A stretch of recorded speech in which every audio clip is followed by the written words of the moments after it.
ਮੇਰੇ ਵੱਡੇ ਭਾਈ ਨੇ ਇਹ ਤਕਰੀਬਨ 4-5 ਸਾਲ ਤੋਂ ਸ਼ੂਗਰ ਬਲੱਡ ਪ੍ਰੈਸ਼ਰ ਦੇ ਮਰੀਜ਼ ਨੇ ਔਰ ਇਹਨਾਂ ਦੀ ਅਸੀਂ ਦਵਾਈ ਵਗੈਰਾ ਮੈਨੇਜ ਕਰਦੇ ਰਹੇ ਹਾਂ। ਮਿਹਨਤ ਮਜ਼ਦੂਰੀ ਵਾਲੇ ਬੰਦੇ ਨੇ। ਫਿਰ ਮੈਂ ਇਹਨਾਂ ਦਾ ਛੋਟਾ ਭਾਈ ਹਾਂ, ਮੈਂ ਤਾਵਨ ਕਰਦਾ ਰਿਹਾ ਵਾਂ ਅਤੇ ਮੈਂ ਵੀ ਮਜ਼ਦੂਰ ਆਦਮੀ ਹਾਂ। ਅਤੇ ਹੁਣ ਇਹਨਾਂ ਨੂੰ ਅਚਾਨਕ ਤਬੀਅਤ ਖਰਾਬ ਹੋਈ ਹੈ ਅਤੇ ਹੁਣ ਤਬੀਅਤ ਜ਼ਿਆਦਾ ਖਰਾਬ ਹੋਈ ਹੈ ਅਤੇ ਅਸੀਂ ਬੜਾ ਜਿਹੜਾ ਨਾ ਦਾएं बाएं ਫਿਰ ਟੁਰ ਕੇ ਆਏ ਹਾਂ।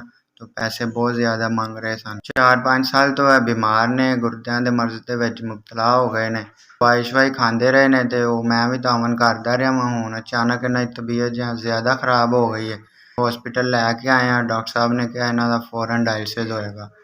तो उन्होंने तकरीबन 55,000 रुपया बिल बनाया है। लाइन पएगी, फसूला पएगा और इन्हां दे 3 डायलिसिस होणगे। तो 20-25,000 रुपया मैं अरेंज किया है इधरों उधरों फड़ के अजीज़ां ते बाकी 30,000 रुपया घटदा है क्योंकि इन्हां कोल भी पैसे नहीं है। मैं भी मेहनत मजदूरी वाला बंदा हां। ब्लड ग्रुप B पॉजिटिव है तो वो मशीन सानू किरे भी नहीं मिली हैगी।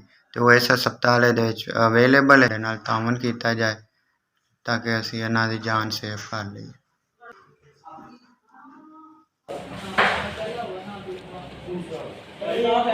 30,000 की तरफ से मुझे 30,000 रुपये मिले।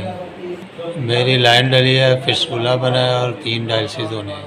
एक कल मैंने करवाया, एक अभी होने लगा है और एक कल होने है।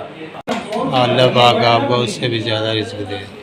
आप मजबूर इतने हो गए हैं कि मांगने पे नौबत आ गई है। आपने मेरे पे बड़ा एहसान किया है, ये मेरे लिए बड़ा ज़रूरी काम था। 30,000 मैंने वसूल कर लिए। आग आपकी हर दुख तकलीफ परेशानी दूर करवाए। हमारी मदद की, आपका शुक्रिया। ज़िंदगी गुजार रहे थे और ऐसे में पड़ गए हैं। हमने ये सोचा भी नहीं था कि इस तरह के ये काम होंगे, हम पे भी ये नौबत आएगी। इससे आपने हमारा ये काम करवा दिया। मेहरबानी और शुक्रिया आपका बहुत बहुत।